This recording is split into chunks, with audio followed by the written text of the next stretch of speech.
Hello students, आज हम BA part प्रथम वर्ष के प्रथम प्रश्न पत्र के अंतर्गत अपना अगला अध्याय सामाजिक समूह को और आगे पढ़ेंगे। अभी तक हम सामाजिक समूह के अंतर्गत सामाजिक समूह का अर्थ, उसकी विशेषताएं और समूहों के वर्गीकरण के आधार को जान चुके हैं। सामाजिक समूहों के वर्गीकरण के आधारों को स्पष्ट करते हुए मैंने इसके 6 प्रकार के आधार बताए थे। स्थायित्व के आधार पर, सदस्यों की संख्या के आधार पर, हम की भावना के आधार पर, प्रकार्य के आधार पर, आकांक्षा के आधार पर और सामाजिक संबंधों के आधार पर समूहों का वर्गीकरण बताया गया था। सामाजिक संबंधों के आधार पर जब हम बात कर रहे थे तब हमने पढ़ा था कि चार्ल्स कूले ने सामाजिक संबंधों के आधार पर प्राथमिक समूह की अवधारणा को सर्वप्रथम दिया है। अब हम यहाँ प्राथमिक समूह को और अधिक विस्तृत तरीके से जानेंगे। चार्ल्स कूले द्वारा प्रस्तुत प्राथमिक समूह की अवधारणा सर्वमान्य है।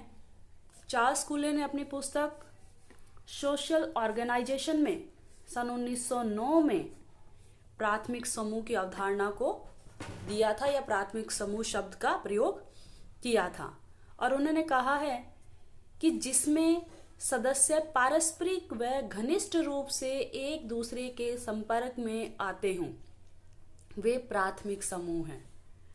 यानी कि जिस समूह के सदस्य घनिष्ठ रूप से एक दूसरे से प्रत्यक्ष रूप से पारस्परिक रूप से संपर्क में आते हैं वे प्राथमिक समूह उन्होंने कहा है। कूले के अनुसार प्राथमिक समूह को उन्होंने उदाहरण देते हुए बताया, जैसे खेल कूद के साथी हैं, हमारा क्रीड़ा मित्र समूह जो है, परिवार है, हमारा पड़ोस है। इनकी प्रकृति ऐसी है कि इनको प्राथमिक समूह कहा जाएगा। इसी प्रकार प्राथमिक समूह के बाद जो उसकी भिन्न विशेषताएं लिए हुए हैं उसको द्वितीयक समूह नाम दिया गया। पहले हम यहाँ प्राथमिक समूह को विस्तृत तरीके से जानेंगे। प्राथमिक समूह के अर्थ और परिभाषा को अगर हम इसको समझें तो चार्ल्स कूले ने विस्तृत रूप से इसको परिभाषित करते हुए इसकी विस्तृत परिभाषा दी है जो हम यहाँ समझेंगे। चार्ल्स कूले ने यहाँ विस्तृत रूप से प्राथमिक समूह को परिभाषित करते हुए इसकी परिभाषा दी है, जिसमें उन्होंने लिखा है, प्राथमिक समूहों से मेरा तात्पर्य उन समूहों से है जिनकी विशेषताएं आमने सामने का घनिष्ठ संसर्ग व सहयोग है। यानी कि सबसे पहले उन्होंने बताया आमने सामने और घनिष्ठ संबंध है। वे अनेक अर्थों में प्राथमिक हैं, परंतु मुख्यतः इस बात में कि वे व्यक्ति की सामाजिक प्रकृति और आदर्शों के निर्माण में मौलिक हैं, क्योंकि हम प्रथम दृष्टया जिनके संपर्क में आते हैं उन्हीं की विशेषताओं, उन्हीं को आदर्शों को अपनाते हैं। तो इसलिए उन्होंने कहा है कि इस बात में मौलिक है कि वे आदर्शों के निर्माण में मौलिक हैं। घनिष्ठ साहचर्य का परिणाम यह होता है कि सामान्यतः समग्रता में व्यक्तिगताओं का एक प्रकार का एकीकरण हो जाता है। यानी कि इतनी घनिष्ठता होती है कि हमारे जो व्यक्तिगत विशेषताएं होती है वो समूह में समा जाती हैं, जिससे अनेक प्रयोजनों के लिए एक व्यक्ति स्वयं समूह का सामान्य जीवन और उद्देश्य हो जाता है। इस संपूर्णता के वर्णन की अति सरल विधि यह है कि यह हम है, यानी कि उसमें मैं की भावना नहीं रहती व्यक्ति में, वो हम की भावना लिए होता है कि ये पूरा समूह जो है प्राथमिक समूह है जो वो मेरा है, हमारा है, ये भावना उसमें विकसित हो जाती है। इतना घनिष्ठ होता है प्राथमिक समूह। उसमें परस्पर सहानुभूति और पारस्परिक परिचय बड़े गहन हो जाते हैं। यानी कि व्यक्तिगत विशेषताएं न रहकर समूह की विशेषताएं मूल हो जाती हैं और उनके सबके संबंध इतने घनिष्ठ हो जाते हैं कि वो सब परस्पर एक दूसरे को बहुत ही गहनता से भी जानते हैं। यानी कि प्राथमिक समूह इतने घनिष्ठ और इतने आमने सामने के संबंध वाले होते हैं कि उसमें व्यक्तिगत विशेषताएं गौण हो जाती हैं और सामूहिक विशेषताएं, सामूहिक जो हित है जिसमें हम की भावना मूल हो जाती है, ऐसे प्राथमिक समूह होते हैं या ऐसे समूह को हम प्राथमिक समूह कहते हैं। प्राथमिक समूह की विशेषताओं के अंतर्गत अगर हम बात करें तो मूल रूप से इस परिभाषा में जो उन्होंने बात बताई है वो आमने सामने के संबंधों और हम की भावनाओं को विशेष रूप से चार्ल्स कूले ने महत्व दिया है। और उसकी विशेषताएं अगर हम इन परिभाषाओं के आधार पर देखें तो हम ये कह सकते हैं कि कूले के अनुसार जो है प्राथमिक समूह की जो विशेषताएं निकल कर आएंगी वो है हम की भावना, आमने सामने के संबंध, व्यक्तिक संबंध यानी कि एक दूसरे को घनिष्ठ रूप से जानते हैं, संपूर्ण संबंध, संबंधों की अवधि, बहुत लंबे संबंध होते हैं, और घनिष्ठ संबंध। तो मूल रूप से उन्होंने अपनी परिभाषा में इन बातों को लेते हुए प्राथमिक समूह को स्पष्ट किया है। इसी प्रकार यदि हम अन्य विद्वानों की बात करें तो लुडबर्ग ने भी प्राथमिक समूह को परिभाषित करते हुए बताया है कि प्राथमिक समूह से तात्पर्य दो या दो से अधिक ऐसे व्यक्तियों से है जो घनिष्ठ सहभागी और व्यक्तिक ढंग से एक दूसरे से व्यवहार करते हैं। यानी कि जब दो या दो से अधिक व्यक्ति घनिष्ठ रूप से एक दूसरे से जुड़े होते हैं और एक दूसरे के हर कार्य में सहभागी होते हैं तो वो प्राथमिक समूहों का निर्माण करते हैं। तो इस आधार पर निष्कर्षतः यह कहा जा सकता है कि दो या दो से अधिक व्यक्ति जब घनिष्ठ रूप से परस्पर व्यवहार करते हैं तो वे प्राथमिक समूह बनाते हैं। और प्राथमिक समूह के उदाहरण हम देख सकते हैं, परिवार है, क्रीड़ा समूह यानी कि खेल कूद समूह है, अध्ययन समूह है, ये हमारे प्राथमिक समूह के उदाहरण के अंतर्गत आते हैं। तो अभी तक हमने प्राथमिक समूह के अर्थ को समझा। इस विशेषताओं और विभिन्न विद्वानों की परिभाषाओं के आधार पर अब हम जानेंगे प्राथमिक समूह की विशेषताएं क्या है। प्राथमिक समूह के अर्थ और उसकी परिभाषाओं के आधार पर इसकी विशेषताओं को स्पष्ट किया गया है। मुख्यतः विद्वानों ने प्राथमिक समूह की विशेषताओं को दो प्रकारों में बांटा है। एक भौतिक विशेषताएं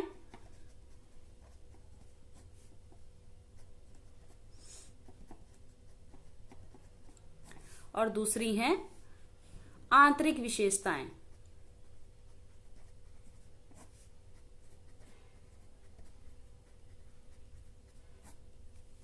ठीक है, तो पहले हम प्राथमिक समूह की भौतिक विशेषताओं के बारे में यहां जानेंगे। डेविस ने प्राथमिक समूह की 3 प्रकार की भौतिक विशेषताएं बताई हैं, जिसमें सबसे पहली बताई है शारीरिक समीपता।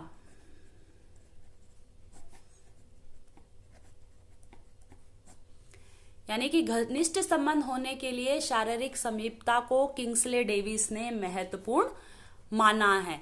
एक दूसरे के साथ खाना पीना, उठना बैठना, लड़ना झगड़ना से घनिष्ठता जो है उनके अनुसार बढ़ती है।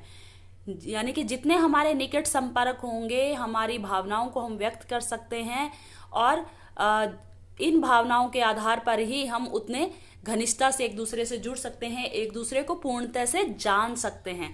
तो भौतिक समीपता, शारीरिक समीपता को जो है प्राथमिक समूह की प्रमुख विशेषता के अंतर्गत बताया गया है। इसी प्रकार दूसरी विशेषता इसके अंतर्गत बताई गई है समूह का लघु आकार।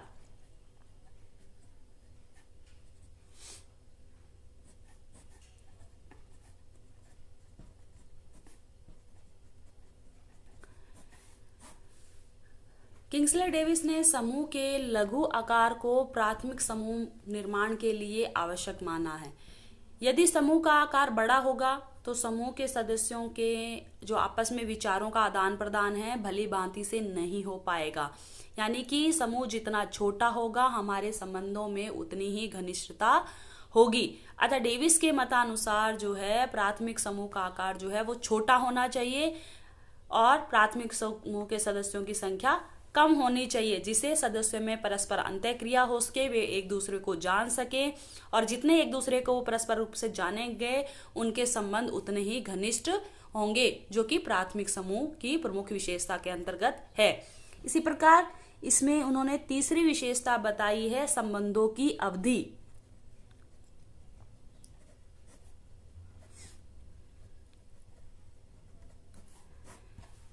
डेविस के अनुसार प्राथमिक समूह की तीसरी विशेषता संबंधों की अवधि है। उनके मत में जितनी लंबी अवधि या समय के लिए सामाजिक संबंध होंगे, संबंधों में स्थिरता उतनी ही गहरी होगी। यानी कि हमारे सामाजिक संबंध जो है उनकी अवधि ज्यादा होगी तो हम घनिष्ठता उतनी ही आएगी, और अगर हमारे सामाजिक संबंध छोटे होंगे तो हमारी घनिष्ठता नहीं होगी।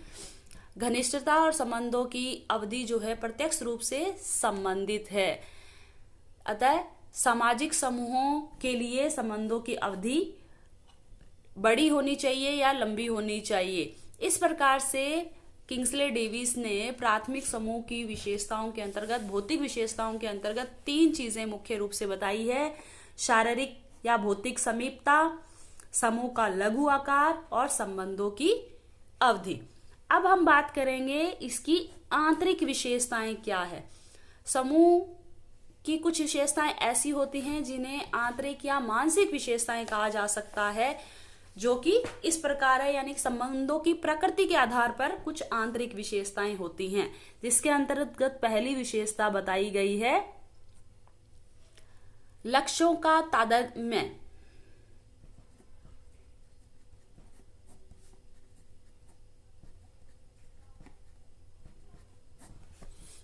लक्ष्यों का तादात्म्य, इसका अर्थ है कि प्राथमिक समूह के सभी सदस्यों का एक ही लक्ष्य होता है, यानी कि एक ही प्रवृत्ति, एक ही प्रयत्न, और वो सभी समूह के लिए कार्य करते हैं।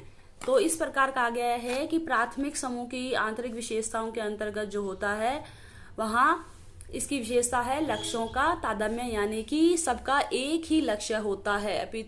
यानी कि व्यक्ति जो है खुद के लिए नहीं बल्कि समूह के लिए सोचते हैं। प्रत्येक सदस्य समूह के उद्देश्य हितों में अपना तादात्म्य, यानी कि अपनी विचारों को इस प्रकार बिठा लेता है कि वो समूह के लिए ही सोचता है। जैसे हम परिवार की बात करें, परिवार जो एक प्राथमिक समूह है जिसके सभी सदस्य का एक ही लक्ष्य होता है, यानी कि व्यक्तिगत स्वार्थ की भावना उसमें नहीं होती है, वो परिवार के लिए ही पूर्णतः सोचते हैं। इसी प्रकार इसकी दूसरी विशेषता है संबंध स्वयं साध्य है।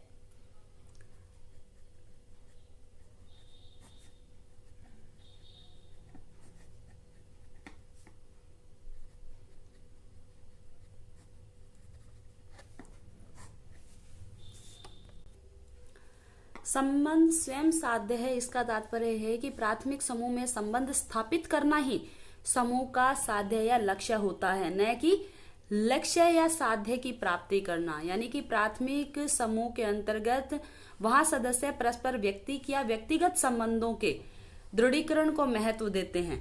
किसी साध्य की प्राप्ति इन संबंधों से होगी ऐसा वो नहीं समझते, यानी कि वो संबंध इतने घनिष्ठ होते हैं कि उनसे संबंध स्थापित करना ही उनके लिए मुख्य लक्ष्य हो जाता है। इसी प्रकार इसकी तीसरी विशेषता है संबंध व्यक्तिक होते हैं।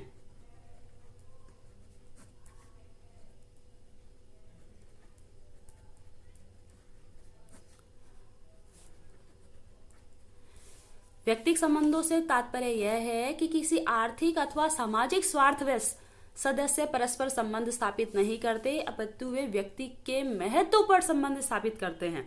यानी कि माता पिता, भाई बहन, माँ बच्चे जो होते हैं, जैसे एक दूसरे से व्यक्तिगत रूप से जुड़ते होते हैं, वो किसी स्वार्थ की भावना से एक दूसरे से नहीं जुड़ते हैं। प्रत्येक का अपना एक महत्वपूर्ण स्थान होता है प्राथमिक समूह के अंदर। जब जो भी समूह सदस्य एक दूसरे से जुड़ जाते हैं वो किसी स्वार्थ की भावना से नहीं जुड़ते, बल्कि सबका अपना एक महत्व होता है। यहाँ पे संबंध व्यक्तिक होते हैं। इसी प्रकार इसकी अगली विशेषता है संबंध संपूर्ण होते हैं।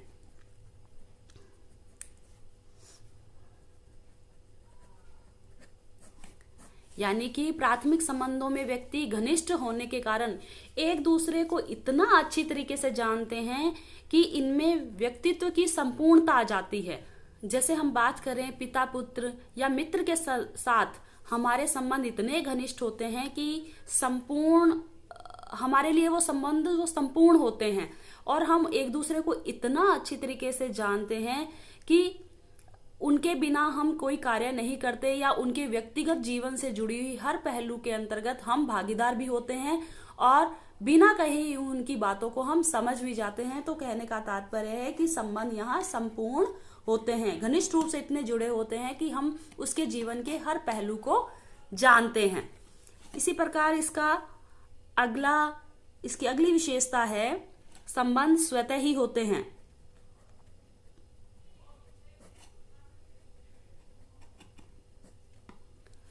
यानी कि इसकी सदस्यता जो है किसी आदेश या उद्देश्य को लेकर हम ग्रहण नहीं करते, बल्कि प्रेम, ममता, स्नेह के कारण स्वाभाविक रूप से हम जो है जुड़ जाते हैं किसी से। संबंध स्वतः ही हमारे निर्मित हो जाते हैं, ना कि हम किसी लक्ष्य को लेकर या हित को लेकर या स्वार्थ के लेकर या किन्हीं आदेशों से नहीं एक दूसरे से संबंध स्थापित करते हैं, बल्कि हमारी प्रेम, घनिष्ठता, जो आत्मीयता इतनी बढ़ जाती है कि हम स्वतः ही हमारे बीच जो है संबंध स्थापित हो जाते हैं। जैसे हमारे मित्रों के बीच है, कोई हमें फोर्स नहीं करता है कि इसको दोस्त बनाओ और इसको नहीं बनाओ। जब हमारे विचार आपस में मिलने लग जाते हैं और एक दूसरे को समझने लगते हैं, जब हमारे संबंध घनिष्ठ होते हैं, तो हमारे मित्रता की जो संबंध है वो अपने आप ही स्थापित हो जाता है। इसलिए कहा जाता है इसमें स्वतः ही संबंधों का निर्माण हो जाता है। इसी प्रकार संबंधों में नियंत्रण शक्ति भी इसकी एक विशेषता बताई गई है। संबंधों में नियंत्रण शक्ति,